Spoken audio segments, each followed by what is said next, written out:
everybody and welcome to Dante Armours Gaming, and today we're going to be having a little look and review at Samsung's 970 Evo NVMe drive. So this is the 250GB version, and what we're going to do is have a little tour of the drive itself, stick it over in Arctic Storm and see how she performs. So the Samsung Evo 970, so here you go, it's a single-sided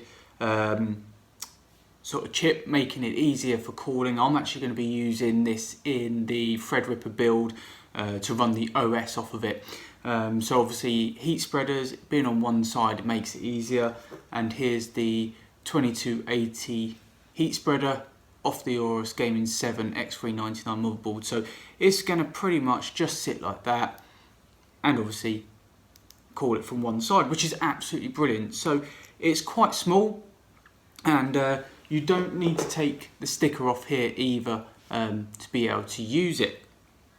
So Samsung's NVMe SSD sticks, or NVMe M.2s, come with a Phoenix controller built in. There is also some software that you can download for these to be able to keep track of the NVMe health, its speed. There's also firmware updates for them. So there's all sorts of things going on for the Evo. So Samsung do have these in different variants, starting off at 250 gig, going up to 500, 1TB and 2TB offerings, which all can be found in the link in the description below to my Amazon Associates account.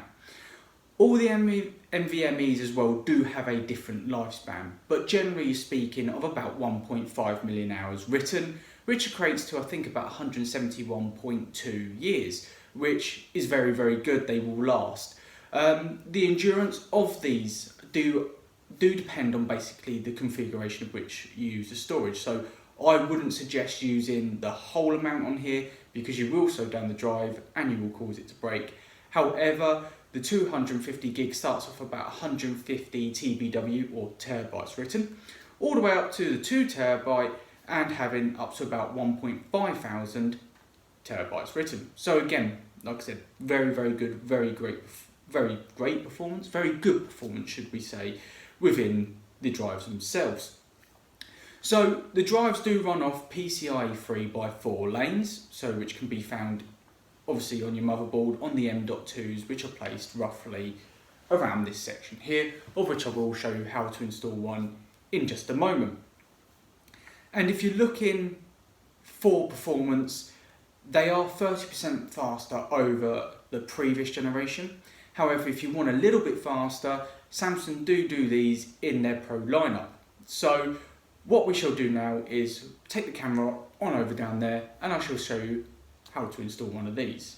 So as you can see down here, this is where the NVMe will go. I've got another one just there and one underneath this 1070 Ti here. So this one and this one here are 22800 and this is a 2280. So it's just simple enough. You take out this screw here, take your drive out, or the casing out, we'll put that there. You then get your drive, and you want to be very careful on how you install this. There you go, there. So all you have to do is, there's a little slot just in there, 30-degree angle. You then just slide it in, it should click, and it is spring loaded. So as you can see, it just pops on out.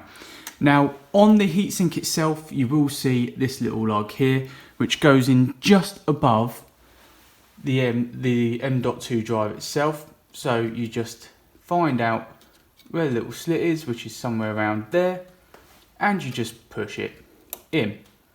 Now that should be it. That's that simple. You just screw it back in, making sure you're not catching anything, and just nip it up. And that's it. She's all in, she's there, ready to go. Now let's jump on over, start her up, and see the speeds of which this thing will write at. So then guys, in terms of the synthetic benchmarks, and here are some results that we're going to have a look at. So first of all, crystal disk mark, get rid of that. As you can see there, quite a good read, quite a good write speed throughout the sequence at the top here. And then obviously I went ahead and did an AS SSD benchmark, and again different sort of results on the benchmark compared to the Crystal Disk Mark. So if you've got one of these, you can go onto Samsung's website, which is in a link in the description below, and bring up Samsung Magician, download its software, install it, and then test it yourself, and it'll give you an actual reading of the SSD itself. So 3549 on the read and 1540 on the write. So that's your sequential. Again, pretty good. It tells you if you have any system compatibility issues, performance optimization, so you can optimize it, and obviously over provisioning. And what that will do is that optimizes the performance and the lifespan of the SSD by setting aside some memory on there to be able to make sure that you don't fill it up and break it, basically. So the expected speeds roughly are between 3200 to 3500 megabytes a second read, and in terms of write, you're roughly looking about 1350 to 1500 megabytes a second. So yeah, very, very good, very, very quick, depending on your workload, depending on if it's a game that you're transferring over, an operating system, or large files or videos. Then obviously the results here will differ ever so slightly. And in regards to other SSDs or NVMe's out there that are at a higher spec or much more expensive, this actually performs very, very well. If you want something a little bit faster, you can go for Samsung's Pro series, but it's very, very close results to that and others alike.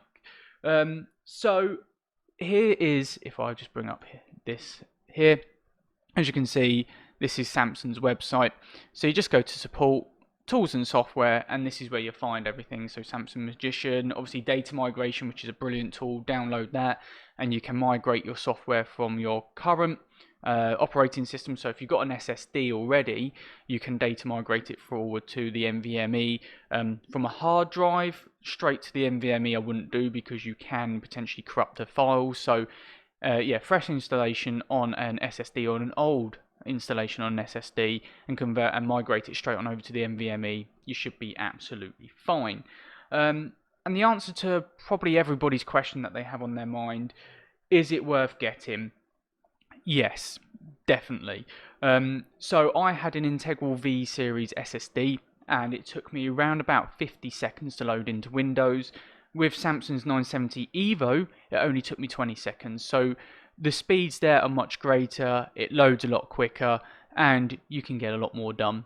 And just overall, more access to your system at a greater potential and quicker, really. So that's it for today, guys. Thank you for coming along. Thank you for watching. If you did like the video, then please put a thumbs up. Please do hit that subscribe button, click that bell icon for more updates from myself, and I look forward to seeing you all in the next video.